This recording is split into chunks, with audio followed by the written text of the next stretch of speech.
காந்தி ஜெயந்தியன்று திருத்துறைப்பூண்டி அருகே தங்கு தடையின்றி மதுபானம் விற்பனை செய்யப்பட்ட வீடியோ இணையத்தில் வைரலாகியுள்ளது. காந்தி ஜெயந்தி தினமான நேற்று திருவாரூர் மாவட்டத்தில் உள்ள அனைத்து அரசு மதுபான கடைகளும் மூடப்பட்டிருந்தன.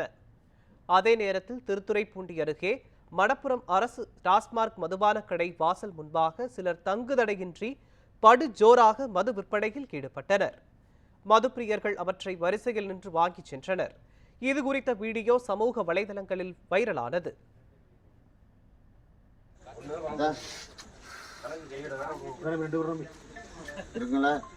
வாங்க என்ன எவ்வளோ இந்த பக்கம் வந்தா என்ன அங்கேயே நிக்குது. இந்த கடைக்கு வந்தானே ஏன் அந்த கடையில இங்க வாங்க ரெண்டு பேரும் வாங்க இங்க வாங்க இந்த கடைக்கு இந்த வாங்குறோம் இப்ப இப்படி யாரே வாங்க சொல்றதே இல்ல ரெண்டு பேரும் நல்லா நீங்க இல்ல யான்